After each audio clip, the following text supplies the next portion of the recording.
Folks, obviously this is going to be a bit informal, but it's that one-take informal vlog-style content that you guys want, right? So, but yeah.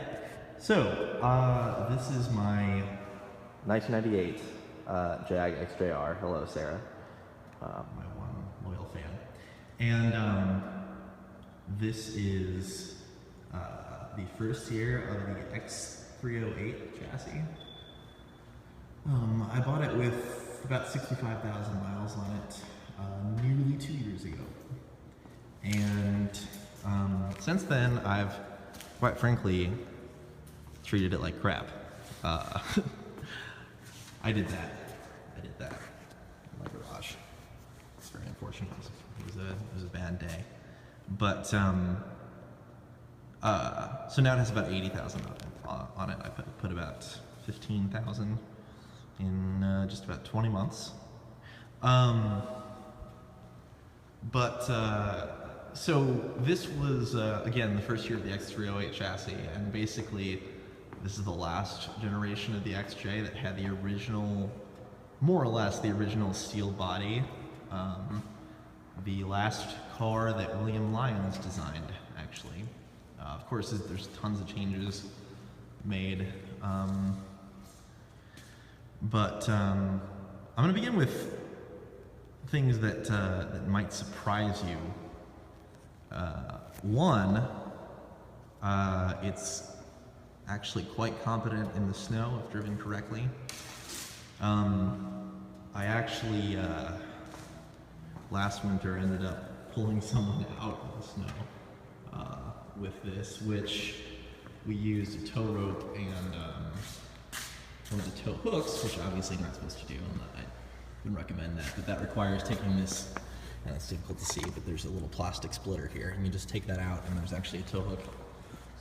And yeah, I pulled somebody out in the snow, and the traction control really did not like that. It gave me an error, and I was kind of like, oh shit, I fucked it up permanently. But I actually just turned the car off and on again, and it was fine. Also, so 98, right? This is, you know, getting on 20 years old. I'm gonna open the trunk here. Cool way to do this is you push on the Jag there. But this has been a daily for a lot of the time that I've owned it, so that's why there's a blanket and a chair and a tire pump back here. But I wanted to, and it's very difficult to see. In fact, you can't see it at all, but there's a 6 CD changer right here. And okay, so, you know, 98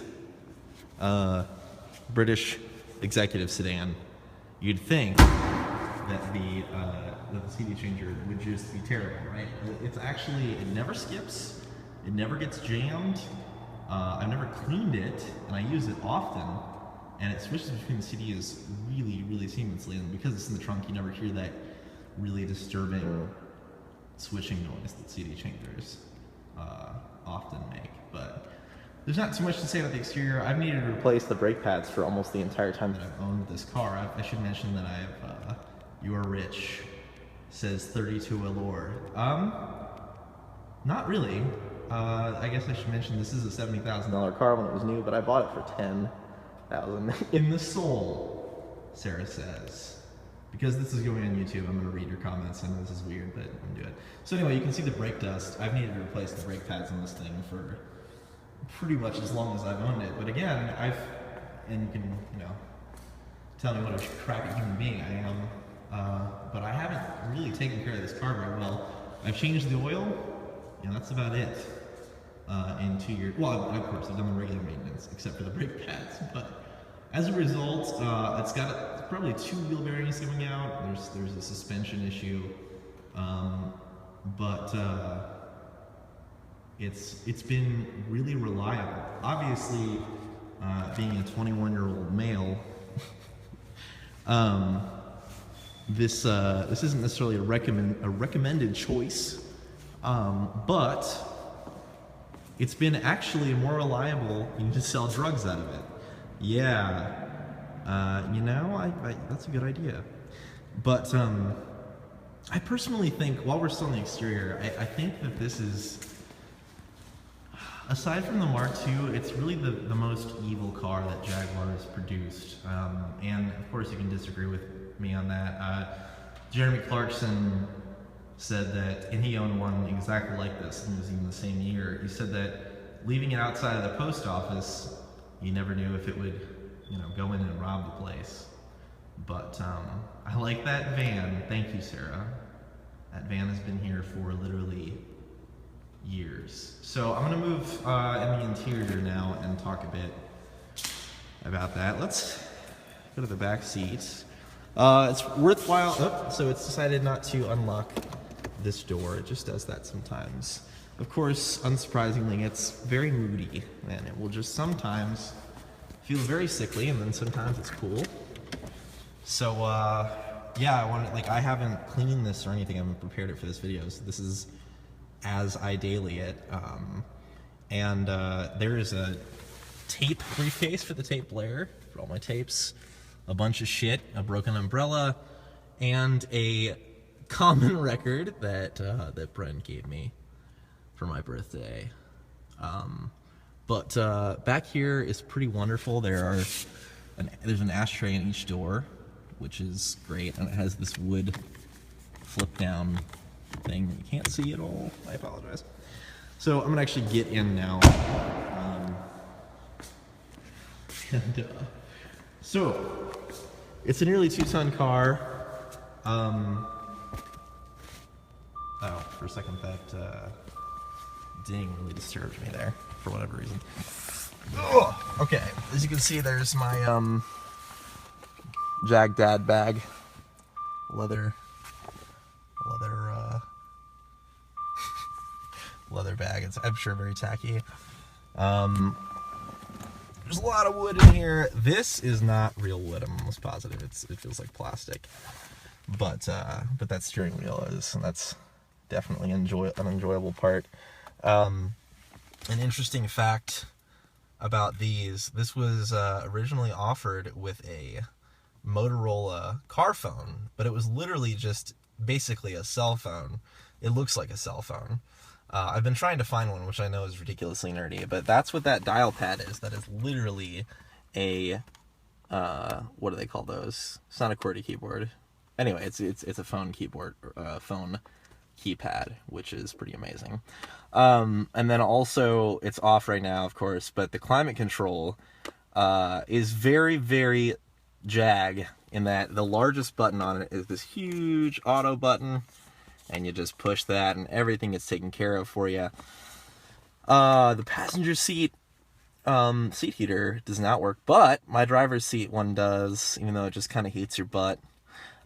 Funniest feature on this car is probably this button. So this is almost like a lockdown button. The way it words it in the manual is literally like, if an undesirable approaches your car, how is my butt supposed to stay warmed? Look, I'll replace it, okay. But if an undesirable approaches the car, you can just hit that button and it locks everything down. And when I say that, I mean the trunk, the gas cap. If you have any windows open, they'll all go up simultaneously. And the sunroof, which you can't see because there's not enough light, will close. So it's literally like for the honk review, which I'm doing this because I haven't done the honk review yet, so I wanted to try some different content. Yeah, that's crazy safe. It's really difficult to illustrate in here, considering that I'm in a parking garage in a nearly abandoned area at this time, but the sound deadening in here is just ridiculous. It's kind of like my safe haven. I come in here to read a lot. So I was still on surprising things. So the 6 CD changer is astounding. Another thing that's astounding is actually the traction control itself and its function. And I've driven a lot of modern cars. I haven't driven the new XJR, okay, so I drove the Lexus ISF, but I never got the chance to actually use the the traction control in it. That's probably the closest thing to this thing, the modern equivalent of this thing that I've driven extensively. But the traction control is the most competent out of any car I've ever driven, in that it never intervenes until you actually start sliding, and it's really saved me. Like 370 horsepower, and you know, bald tires basically, and I drove it a lot last winter, and it when I left it on, it just never let anything bad happen. It really kept everything in check. And then of course there is a button, it's right there, where you can turn it off, and it will go completely off. So, and that's fun. Actually, I'm switching here. But that clock, okay, this clock, here's a little strange thing. I own a fair amount of fine watches, and this clock is more accurate than any of them. It keeps time better than any of them, and which is really funny, but I don't know, maybe it's probably not entertaining to you at all. Another interesting thing, there's a rear set of fog lights on here, which won't let me activate because I'm an accessory, but it just basically lights up another row of brake light-esque lights in the back. But in terms of like how I got this car, so I'm just gonna borrow this car for our movie, and so we go to pick it up at the lot, and it's like 3 a.m. by the time we get it, and I drive it off the lot, not in a brisk manner. Like, I didn't break any laws, that's for sure. And within 20 minutes, I guess someone saw us drive off the lot, some grandma probably, and she called the police and said, there's this black Jaguar that looks like it's been stolen. And so within 20 minutes of us getting the car, we'd been pulled over. And I like to tell people it was at that moment that I decided to buy it. I mean, not really. I'm not that wealthy, so, but that was certainly a funny contribution to that, because it's really the whole attitude that it portrays, on the outside at least, is one of just like, I'm up to no good at any time. Let me see the instrument cluster. So there's actually a light out, as you can see, and I apologize for that. I also apologize. There we go. It's focusing. A pretty simple tri-gauge thing. You know what? This and the position of the steering wheel remind me a lot of the 911 of the time. Of course, the tachometer in the 911 is in the center, but that would make sense because there are different priorities, right? But while we're on the instrument cluster, I guess we could talk about the mileage. I drive around a lot. I swang and bang. I flex. So I drive a lot around at very, very slow speeds, and thus my mileage is pretty bad. Since Sarah is from Houston, she has to say hell yeah, and hell yeah. I mean, you have to. So I get like 13 miles to the gallon. However, when I first bought this thing, I took it on a lot of long road trips, and I would get, 20, around 20. It's interesting. One time I maintained 90 for most of a 2-hour long interstate trip, and got the best mileage I've ever gotten in this from that. So I guess it likes to be to breathe a little bit. But so this one of the reasons why I wanted to buy this, you have an E36 M3. Hey, my friend has an E36 M3 too. Definitely, I love that thing. He's gonna sell it, but yeah, he has a black one, and this is black, and we like to joke about how intimidating we are when we are both in one place, which is probably not actually true. People don't actually notice. But okay, so this was the last year of that steel body that William Lyons, the evolution of the one that William Lyons last designed before he died. But it's got, at the time, a brand new all aluminum V8. Are you cold? I'm okay. I'm good. And making 370 horsepower. This is when Jag had just gotten Ford money for the first time. And it's supercharged in the XJR. Makes a fair amount of torque too, and at the time it was 5.8 seconds to 60, which I'm not just saying this because I own it. Fast is not a thing that I particularly, I wouldn't use numbers to validate myself, I suppose, or maybe I will. Anyway, 5.8 seconds to 60 was faster than like everything but the turbo 911 at the time. It was faster than I think even the mid-engine Ferrari at the time to 60. So it was kind of a big deal. There's a video of when Jeremy Clarkson did his review. He did a straight line drag. I think that was the XJ8 actually, not even the XJR, and he beat a bunch of stuff by a huge margin. So the thing that I love about this car, well, I love most about it, obviously, but I'm not very objective when it comes to this. Is most of the time it is very, very docile, okay, and you have the sense that you've got a lot of power if you need it, but this has also got a 5-speed ZF automatic, which is just brilliant. It's ridiculously smooth. It's still being used in one application somewhere 17 years later, and it was new in 98, that's something. But when you do give it the beans, if you will, even in sport mode, which has got a little button right there that just remaps the transmission, so I think locks the torque converter. It makes the torque converter more prone to lock, if I remember correctly. But even from a start, and you put it in sport mode, and you floor it, it'll do 5.86 seconds to 60, but it never feels actually hurried. It still maintains its cool, which is one thing I love about it. And like, if I'm honest with myself, the most performance driving that I actually do is like I occasionally go out and a bit briskly drive in the country. So, I really don't track ever. I certainly wouldn't with my own car, if I'm honest. And I traded my NB for Miata for this, which I had all paid off, and I'm not sure if I'd recommend that. I do miss my Miata sometimes, but this just there's a lot more presence. And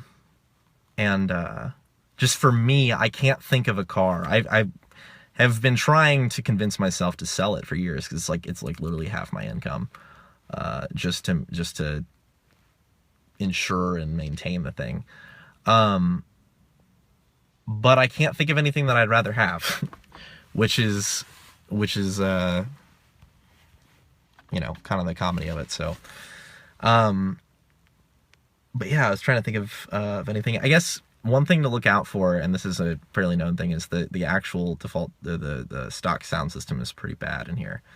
I think Jeremy Clarkson described it as a dog sitting atop a broken Victrola.